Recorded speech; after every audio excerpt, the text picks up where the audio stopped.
Welcome back to the Engadget stage here at CES 2016. I am Associate Editor Billy Steele. Joining me is host of our daily show, in case you missed it, Carrie Davis. Carrie. Hey, everybody. Welcome. And with us on the stage now, we have a special guest. He is the general manager from the Axis Theater at Planet Hollywood, which is home to the Britney Spears residency right now here in Vegas.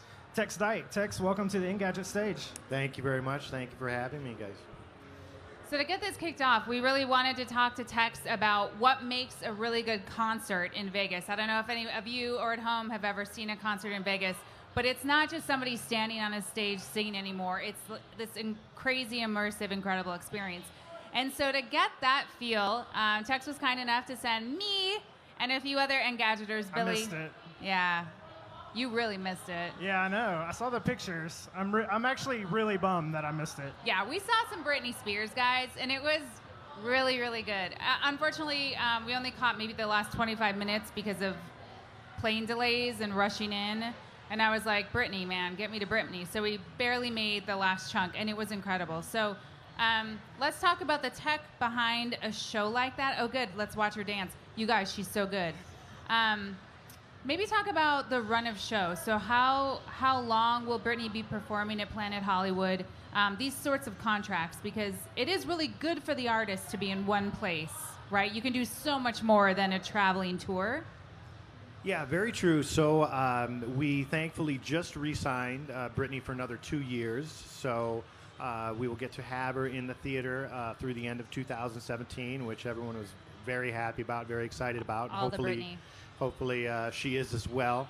But yeah, it's the residency concept is something that definitely seems to suit certain artists. Sometimes it's because of where they're at in their career, and other times it's because their interests are shifting a little bit more towards their family, and this type of concept allows them to spend more time with their family.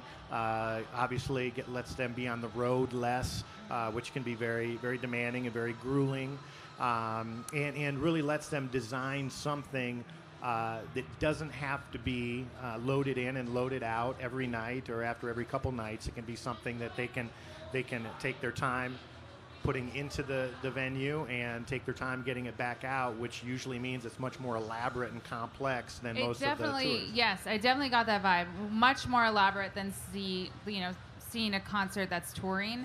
Let's talk about that, because, like, say the background, we can see some of it right now.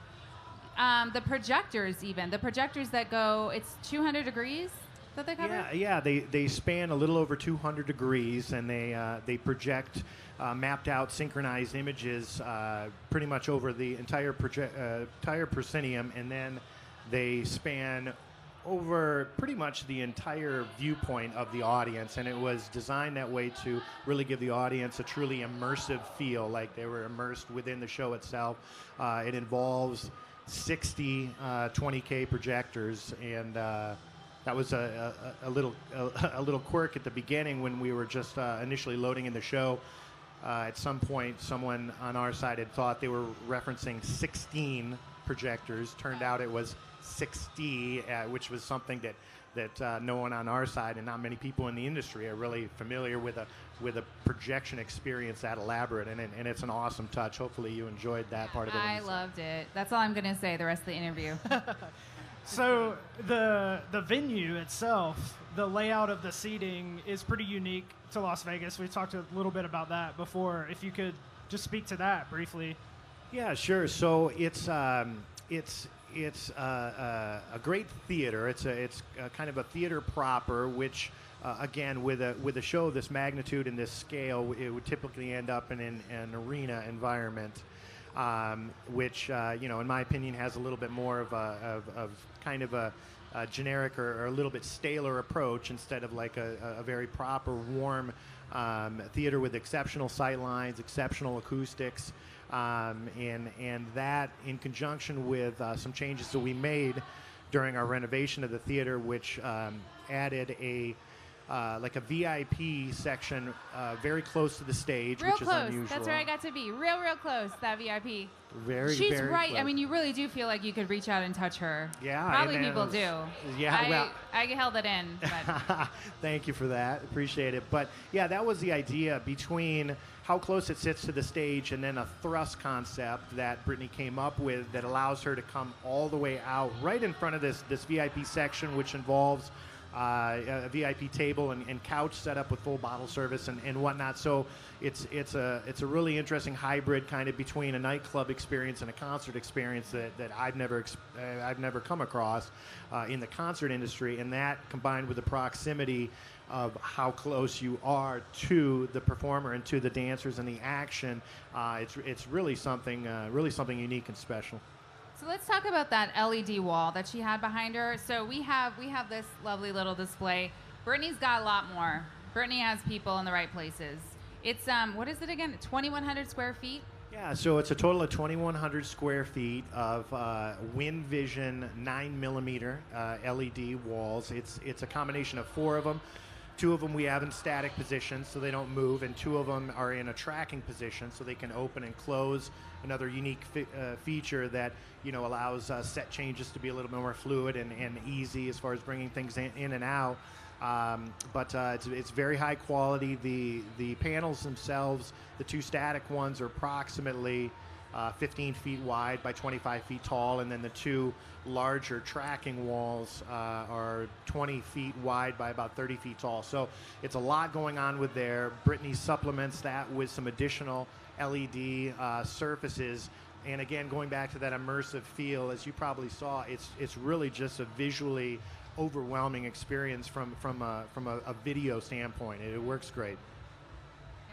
From a logistics standpoint, when you move to those LED backdrops and moving LED screens over, say, like stage props, does that make things logistically a little easier for you guys? It absolutely does for us from the venue standpoint, and I think it does even more so from the artist standpoint.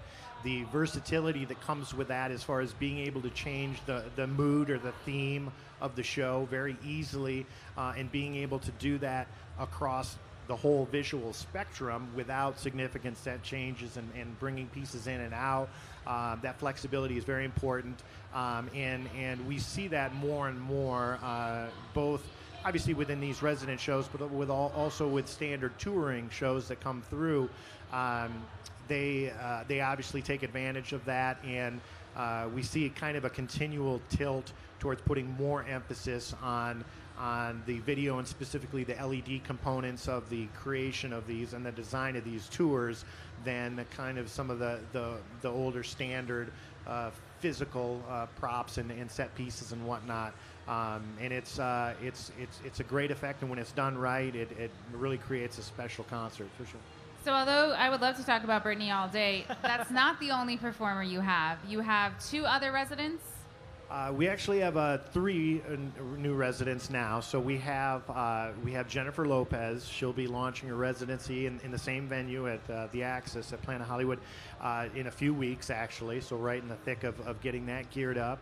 We have Lionel Richie this year for a total of 20 shows, 2 chunks of 10 shows. And then we just recently announced another set of 7 shows with Pitbull. We're calling that a limited engagement, right, as opposed to a full-blown residency. Right. Sometimes people ask that question, what constitutes a residency versus something like this. It depends who you ask and what they want it classified. But between those 3 artists and Britney, that's already, that puts us at 125 shows for 2016, which is a significant volume of shows, especially for a theater that size, and hopefully it works out great. If the folks attending CES want to go see the show, what's their best opportunity to do that? Well, our exclusive ticketing partner is Ticketmaster, so usually the easiest and most seamless methods are going through Ticketmaster. Obviously, we have full box office and ticketing services at the venue itself, and then a couple other ticketing partners throughout town. So we try to make it as kind of as easy and accessible as possible. And obviously, anyone who would to like to come see it, we'd be happy to have them and hopefully show them a good time. And shows this week, though. This weekend? None. We have a corporate event tomorrow night, and then we're actually CES, dark. man. Yeah. There we go. There we go. And then from Friday all the way through a kind of a dress rehearsal with Jennifer Lopez on the okay. 18th, where we're going to be loading in that show. So you sneak in the extensive. back and you catch a little preview. A little J-Lo? Is that my next concert at Planet Hollywood? It absolutely should be. That's I for mean, sure. let's talk after. One thing we didn't touch on that I think might be worthwhile is all of the dancers. So Britney's amazing. Of course, the backdrops are amazing. It's really a like she is a performer, and you can tell. But how many dancers does she have, and how many people does it take to put on a show like that behind the scenes? Yeah, it's significant. You know, the total crew size is definitely significant. I want to say on their end, they probably have a core crew of between 25 and 30 crew members, and Just in the back, like moving things. Yeah, Okay. yeah, you know, assigned to different aspects of the technical operations. I saw like when the dancers. tree comes out and she's up in the tree singing, and then the tree retracts. There's somebody making that happen. Every Okay. bit of it, Yeah. bit of it. Several people for the most part, and then from a lighting standpoint and video and all of that. That is all the time we have, unfortunately. We could probably talk about this the rest of the evening. But we have more stuff coming up in just a few minutes, so stay tuned at Engadget.com.